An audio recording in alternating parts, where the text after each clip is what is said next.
honestly, you feel it. You feel it in the fabric. Like, you can tell good quality Cordura. Hey there, Marksman Tribe. Welcome back to another episode of Everyday Marksman Radio. This is episode 22, and I'm your host, as always, Matt Robertson. Former military officer turned tech sector, corporate grunt, outdoors enthusiast, shooting nerd, and most importantly, your faithful friend.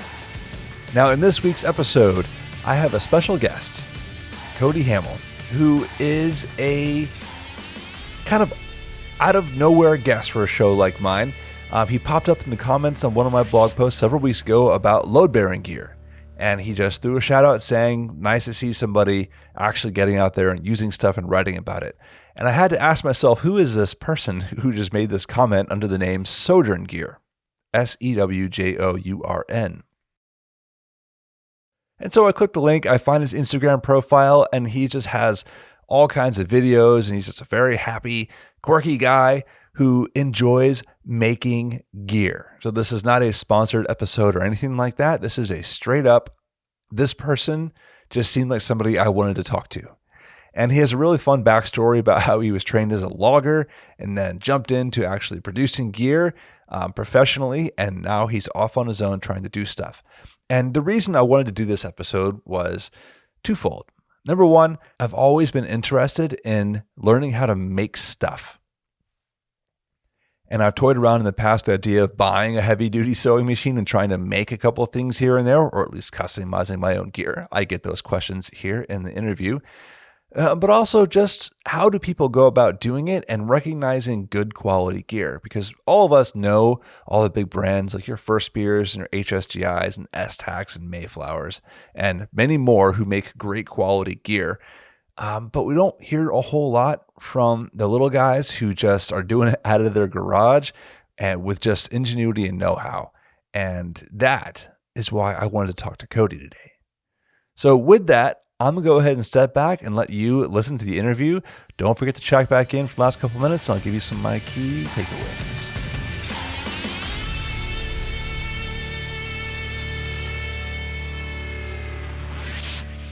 Kody, welcome to the show. Matt, thanks for having me. It's an honor to be here. Oh, it is an absolute pleasure. So I'm going to get started on the first question of the day, which is, tell me about your background. So I grew up in Minnesota working for my dad cutting trees. That's my real trade. It's like climbing trees with chainsaws. And that's what I grew up doing. And it's awesome. But in school, we had a sewing class, like a home ec type class.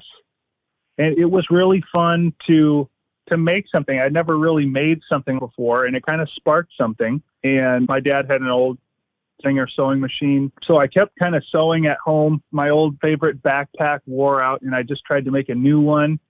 And I just fell in love with making stuff, you know? So Kody, tell me what took you from sparking that passion in school to making gear professionally full-time. I worked on my own for a couple of years, and then a couple of my local Minnesota buddies ended up riding their motorcycles to San Francisco, of all places, and I ended up following them out there after they had found a spot to land. So, and ended up enjoying it out there, kind of a hip urban environment. And I got a bicycle and I rode around the city of San Francisco just looking for sewing jobs, you know. And I was able to find this really neat little business called Rickshaw Bag Works in the dog patch of San Francisco. Met with the owner, Mark Dwight, and we had a cup of coffee and hit it off, and he hired me that day. And I worked for him for about 3 years. Cool. So you kind of did the San Francisco life. That's probably different from Minnesota. How was that for you? It was, like I say, it was fun. I was young. I moved out there when I was 19. And, you know, I'm a pretty happy-go-lucky kid. It's like, wow, this is cool out here. And just, you know, riding my bicycle around the city and with my backpack. And it was fun. I wouldn't want to go back now. It's just getting so hectic with all the tech boom and all that. But it was really fun while it lasted. It seems like I know a lot of companies are out in San Francisco that kind of have a similar vibe to them where they make this high quality stuff. And I think there's Triple Lot designers out there. Yes. A couple They other were ones. right next to Rickshaw. Excellent company. I've actually been into that shop in San Francisco, so I was probably real close to Rickshaw then. Oh man.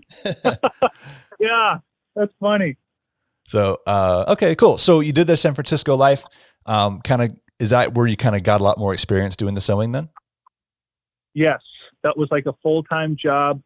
I just worked with Mark, and we would kind of just sketch up designs for a new bag, like a backpack or a duffel bag or a zipper pouch, simple stuff. And then I would just develop it. You'd make a sample, and then you use it and make tweaks, and then go from there. So what was the biggest thing you learned from doing that? It's a lot of work to turn an idea in your mind into a finished product. Like even just a simple mag pouch, and as simple as that is, you got to make the thing, you got to use it, and you got to tweak it. And there's a lot that goes into bring up a product from an idea to a finished product. So how'd you go from doing messenger bags in San Francisco to making tactical gear and outdoors gear? So when my time in San Francisco was done, I moved back to Minnesota, and I kind of got involved with a group of friends that was into a little bit of preparedness, but like shooting guns. I had never really shot guns growing up. And I'm like, dude, this is cool. Guns are fun to shoot. And of course, what goes with guns is your gear to carry your backpacks and your chest rigs and your little pouches. And I love it. It just goes hand in hand so well. So tell me about the story the first time you're ever shooting then. What happened on the first day you ever went to shooting? Well, we were a big group of friends was kind of doing like a meetup, like over the weekend, different classes were being taught by different people and stuff. It was fun. And of course they had a shooting class. So everybody had their guns laid out and everything was relatively safe. And you just had to stand at, 5 yards or something and shoot at the target. And I did decent, nothing too crazy, but it just felt really cool to be able to hit what you were aiming at. Just satisfying for some reason. And then it just kind of went from there. Like shooting is fun to like taking a few training courses to like now I carry my gun on my person 24/7. What do you carry? Because, mostly a Glock 19. And I'm not ashamed of it. You shouldn't be. It's funny. I feel like that's probably a question I should start asking everybody just right off the bat. It's like, what do you carry? Well, so when you started, you recognized like that, hey, there's a need for gear. What drove you to make that first piece? Was it something, a request that somebody made, or did you just recognize a need? So, I mostly when I got going, on my own, like backpacks was kind of my focus because I always have a hard time finding backpacks that I personally like. There's just always something that I don't like. So I'm like, well, if I can't find one that I like, I'm going to make one of my own. Kind of like a classic Army rucksack style that just has a flap with two buckles up front and little side water bottle pockets. And turned out horrible, just terrible. What was wrong? What made it terrible? Well, I didn't have an industrial sewing machine, so I had a really hard time getting through that. I used thick cotton canvas. I had a really hard time getting through the thicker seams, and I didn't have any binding tape, so I used hot glue to seal the seams so they wouldn't fray. And it's just so funny, but you got to start somewhere, right? Mm-hmm. So how long after that till you started doing this as a full-time gig? Probably 2 or 3 years from when I tried to make my first backpack to where I went out to San Francisco, and I just showed my boss or to-be boss stuff that I had made. Like, hey, I can make this. and apparently it was good enough to get me a job. So I'll take it. I didn't get into shooting until after I moved home from San Francisco. Okay. What was the first thing you made once you came back? Probably more backpacks. There's always something to improve on, but I make a lot of duffel bags, different shoulder bags, lots of zipper pouches, stuff like that, And that catches us up to now, where I see your Instagram stories and YouTube where you're making precision shooting stuff. A lot of the time it seems like, where you've got slings or you've got bags for putting resting rifles on, and shooting bags and magazine pouches for that matter. So what's your favorite stuff to make now? The beauty of it, I get to make all kinds of stuff. Right now, I do primarily custom stuff. People contact me mostly from Instagram, a little bit from YouTube, and they just say, hey, I need this, I need that. So that kind of dictates what I make. I'll make a backpack for someone. I've made a handful of chest rigs. I've made a handful of custom plate carriers for different people. Duffel bags, general purpose pouches, you name it, Mm-hmm. Why the name Sewjourn Gear? That's a cool question. So Sewjourn Gear it kind of comes from like the Bible a little bit, like Abraham, kind of like one of the guys early on, he was like a sojourner. The sojourn means to like temporarily dwell in kind of like a foreign land. Mm-hmm. So I guess, we're all kind of sojourning on the earth, if you will. But then of course it's spelled S-O-J, but I so I did S-E-W-J-O-U-R-N. Sewjourn Gear. And I'll definitely be leaving a link down to your website in the show notes of this episode too. For somebody who I am not I'm not gonna lie, I'm a gear nerd. I know that much is true, but how do I recognize something that's well made? Like, I know like there's certain companies that you generally are going to be able to trust more for something quality, but what makes something more quality? How would you recognize that? I love this question. Quality speaks for itself. Like if you pick up a pair of Red Wing boots or something, you just pick it up and it's like, oh my gosh, this is a quality piece of gear. But I mean, to get more into it, honestly, you feel it. You feel it in the fabric. Like you can tell good quality Cordura versus like a lot of the Chinese fabric has a really cheap kind of vinyl backing to it. And that ends up, flaking off, and it just feels it doesn't feel good. You look at the stitching, higher quality bags tend to have a little bit tighter stitching. And then look at the stress points on the shoulder straps or on the certain webbing, high stress points. It should be back-tacked, lots of thread laid down. Mm-hmm. It should have form and function. Each thing should look good. It should function good. It should do what it needs to do well. And quality speaks for itself. Okay. So when you want to make a design, what's the first thing that you start thinking about? You mentioned you want it to be form follows function. So I guess that's where do we start? Right. When I'm designing a new bag or chest rig or whatever, I take everything I want to carry and put it in a pile. And that kind of gives me an idea of how big it needs to be, maybe a couple different pockets. That's what I start with. And then you just think about stuff. I don't spend a ton of time on sketching stuff out. I get kind of a general, like super sloppy sketch. And then I just start cutting pattern pieces. You usually start with like the foundational piece, like the back piece of a backpack or something, and make sure everything is square. And then you just start building everything like a puzzle piece around that, making sure every piece fits the next. And you kind of just take it from there. So it's so you say it's kind of like a puzzle then. You just kind of have to visualize what you want the end to look like and get there. Right. How many times does it take to do something? Like if you want to make a backpack and you're just going to have this idea, how many iterations might you go through to get there? I've made so many different backpacks and I've thrown away so many patterns that just didn't work.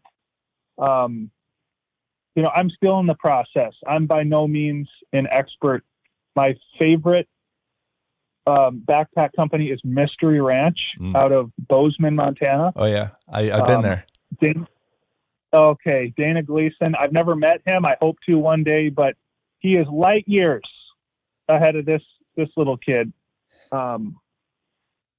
But like I say, yeah, it takes a lot of trial and error. But you got to put in the work, and you don't just get there by not doing it. Yes, amen to that. I'm not going to lie. I am curious now because I have toyed with the idea with my wife of what if I got a sewing machine and kind of started modifying some of the stuff I already own. For instance, I have a backpack. I'll have many backpacks. I'm a bag nerd, but I have one from a Finnish company, Sewjourn, that I would love to add like a little sleeve for my axe. And I think that'd be like a really handy way to carry my axe. But that's a few layers of cordura on top of what's already been there. So, I mean, where do I start? Like if I want to make my own gear, like where do I start? Well, I would say go for it. It's a big world out there and there's room for everybody. So don't worry about, I try not to worry about competition. I just try to make a good product and, if people like it, they will buy it. So that's something to think about. But as far as getting going, my first machine that I got that I still run each and every day is an Adler walking foot machine. And we're talking industrial machines here. So there's a couple different varieties. There's just like I believe it's called a drop stitch. That's just like a conventional sewing machine. The needle just goes up and down. Then there's the needle feed machine where the needle bar actually helps to feed the fabric through. It runs back and forth. And then the heaviest duty machine is the walking foot machine where the feet and the needle bar actually help walk and pull that fabric. So it's really good for sewing through thick layers of fabric, through, foam and shoulder straps and stuff like that.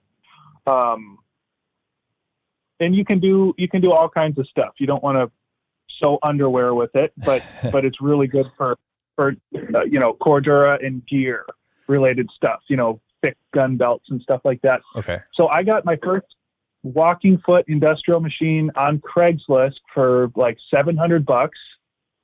Made sure it worked, before I bought it. And I haven't had any trouble with it. It's a beautiful machine. It's super old and I love it. So that's a good place to start. Get the right machine for the job. There's, sewing machine mechanics are pretty few and far between these days, but if you can find somebody in the industry, maybe even go to your local upholstery shop or something where they have industrial sewing machines and just like show them what kind of stuff you want to sew through and see if they have ideas. Look on Craigslist. Because you don't want to spend all this money on a brand new machine. Just like get something, play with it, and see how it goes for you. In researching for when we were going to talk, I was looking into machines like that, and it seems like the advice is really commonly to go find some old machine that's been used because they were built to last forever, and just make sure it's running. Right. Yep, that's what I did. It works great. Earlier, you mentioned an industrial sewing machine, so I assume that's what we're talking about now. I'm not familiar with the Adler. I know a lot of pictures I see Juki is another one, but soon that like we're talking heavy duty at that point. So you can't really use that for other stuff though? Well, different tools are set up to do different things. You can use different thread weights and you have to change the tension, and I'm not super good on the mechanical side. But generally industrial machines are set up. Like each machine is kind of set up for this type of sewing it's trying to do. Just kind of like rifles. Like you might have an AR with a short barrel with a red dot on it, and then you might have your bolt gun with a really big scope on it. You know what I mean? Okay. That's good to know, because in this conversation with my wife, I was like, yeah, we should totally get this big sewing machine. And she's interested in kind of making dresses and things. So it's probably overkill then. So aside from the Adler, which you've got, is there any other machines you might recommend somebody to start with? There is. I have 4 machines. I have a serger or overlock machine, walking foot machine, and then I have a needle feed machine, which I do 90% of my sewing on, and it's a high lead. And according to my sewing machine guy, he said don't get sucked into like the brand necessarily, because a lot of, just like in car parts, a lot of companies use the same guts, and then they just like to put their name on it. Mm-hmm. So my high lead machine has like Japanese, which comes from China, the high lead does, but the guts of the machine come from like Japan, a lot of them. Mm-hmm. So as long as it's, a professional industrial sewing machine, from what I've seen, you should be pretty good to go. Now, as far as making patterns, like when you got started, was there any patterns you kind of got started with, or did you kind of do it all yourself? No, I didn't use patterns. And like I say, I'm not the sharpest knife in the box. I didn't even really think about patterns. I just tried to start cobbling stuff together. And I probably learned stuff like the really hard, stupid way. But you got to start somewhere, right? Once you kind of get the fundamentals of how to lay out things and how to make your own patterns, then you're off to the races. Now I can turn a sketch and just have some basic dimensions, and boom, you got a pattern. So when you say you learned things the hard way, what was the biggest lesson you learned the hard way? So anything you're making, everything has to match up, right? And everything has to be like when you're building a building, everything has to be like plumb and square, right? Mm-hmm. Everything has to match up.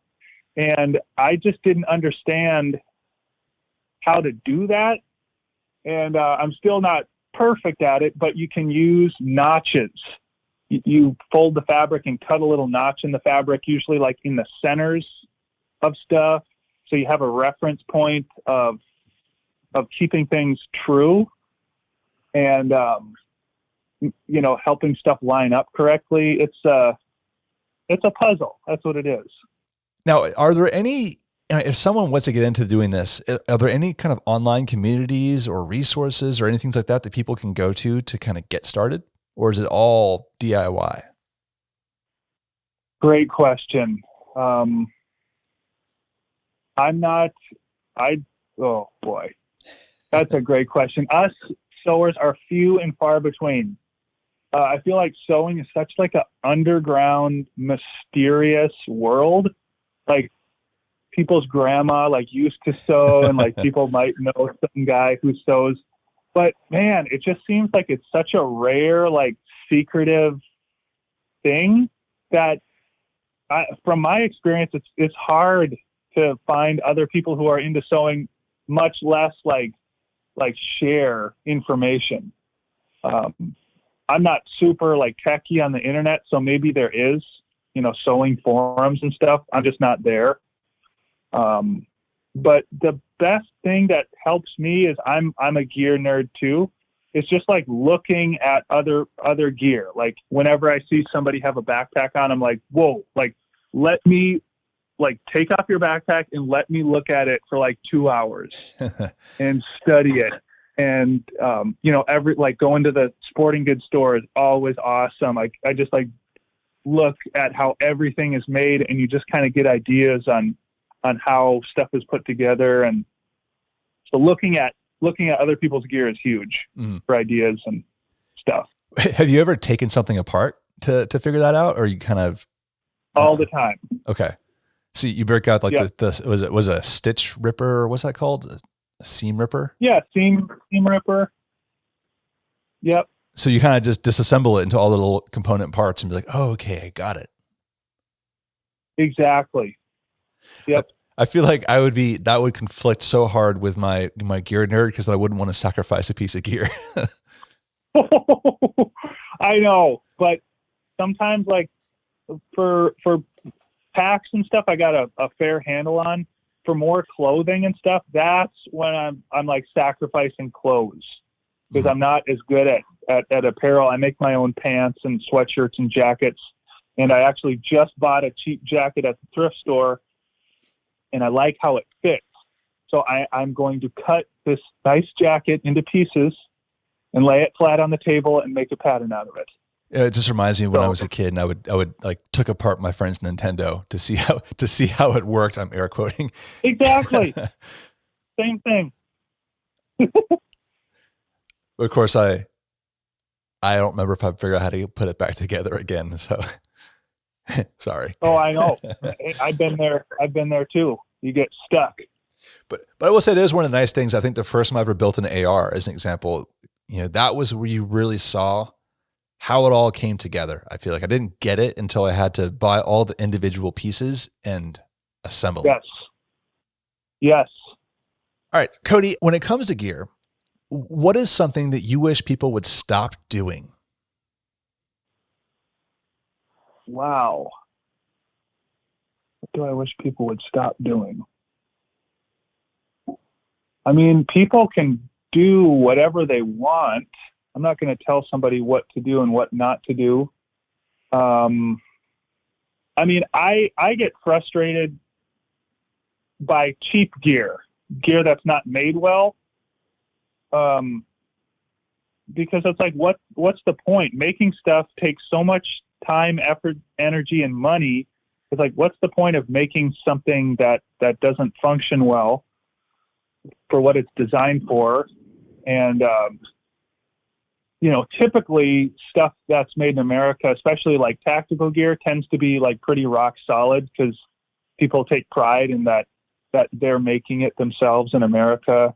Mm-hmm. And, but anyway, just, I don't know, cheap gear kind of bothers me, because it just bothers me. Yeah. I feel like I get that. I mean, I see that not just in gear, but just across the board, where someone wants something, but then they want to they go get the knockoff one of it that's just not made as well. Like you said, like you can feel the material isn't as nice, or the stitching looks loose, and then it's going to hold up for like, a few months worth of use. Whether or not that actually works out for them depends on how much they actually use it versus, I put the terms of optics, what I've seen people do with optics in the past, which is they'll buy something super cheap and they'll put it on their rifle. And if they never shoot the rifle, they'll never know any better. But when they take it to something serious, a competition or a training course, and then it fails on them, then they'll go buy another of the same optic, and they'll do that 3 times. Uh-huh. And by the time they got to the end of that, the amount of money you spent on 3 of those would have bought you one decent one that'll last you the life of the rifle, and then the next one. Right. Amen.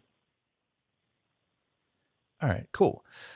All right, Kody, that's actually all I've got. So how do people get a hold of you? Like, what's the best way to get a hold of Kody if someone wants to get something made? So I do primarily most of my stuff on Instagram. My account or channel is Sewjourn Gear. That's SEWJOURN Gear. Sewjourn Gear. You can send me a direct message and we can go from there. I do have a website, sewjourngear.com. I only have 2 things on the website, but it has my email and contact information there as well. And that's the 2 main places. Okay. And I'll definitely put links to those in my show notes here so people can find that. Sure. All right, Kody. Well, it's been a pleasure talking to you. Thank you very much for taking the time. Matt, I liked you from the first post I read on your Everyday Marksman website. So keep up the good work, man. Oh, thank you. Appreciate it.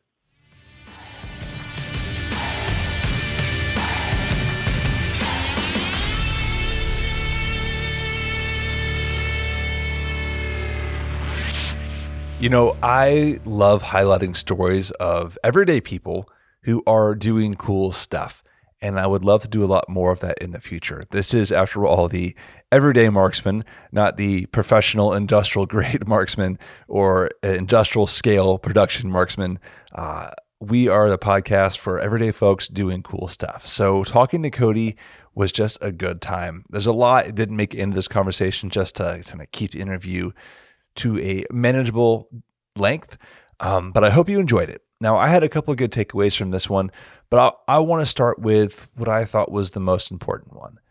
And that is quality gear speaks for itself. Kody made the point that you can feel it in a nice, well-made piece of kit. When you pick it up and touch it, you can feel the material. You can feel the weight of it. You can see how well it's put together. And it just seems like it's going to last a lot longer for you versus something maybe you paid a fraction of the price for, but it starts fraying within the first week of you using it. So that's takeaway number one, is that buy quality gear because you know it's going to be made right and it's going to last you forever. As long as you do your part to take care of it, it's going to last you a very, very long time. Now, number two out of this one, and I'm only going to have two big takeaways, but number two is that sometimes you just have to get out there and try it. I loved that Kody talked about just getting out there and trying to make something and having it turn out terribly, but that was okay because he learned from his mistakes. He kept trying at it and eventually got a job actually producing gear, backpacks and bags for a company professionally, where he learned the ins and outs and then came back to do it for himself. And he's still learning. As you know, I say all the time, mastery is a long path. You don't just get to it immediately. You have to put the time in, day out, doing things, and then learning from it. Now, behind the scenes from this one, Kody and I have been working on an ammunition pouch for use with precision rifles. So if you are new to the show, then just to catch you up in this one, I am slowly working my way into precision rifle shooting, doing PRS, NRL, that kind of stuff. And while all of my current gear is built around tactical shooting with AR-15s and 30-round mags, PRS is a little bit different. So I approached Kody with an idea, and we've been going back and forth on it. So it'd be a nice little way to carry some long-range magazines, AICS format, if you know what that means, to competition or even more of a tactical use, because I always try to think dual purpose in the future. More info on that in the future as it comes to fruition. But for now, I want to say thank you very much for listening to today's episode. If you liked what you heard, I only have one call to action for you. I'm not going to give you a long laundry list of things you could do for me. So here's the one thing that you could do right now to help me out. Share it with a friend. Go ahead, listen to some more episodes if you want to be sure that you like what I'm doing here. I hope you do. But here's my one thing I would love for everyone out there to do. Share this episode or any other episode that you liked with a friend. Help us get the word out there and help us grow. All right, that is it for me this week, Everyday Marksman Tribe. I will catch you next week. Have a wonderful weekend. I'll talk to you later.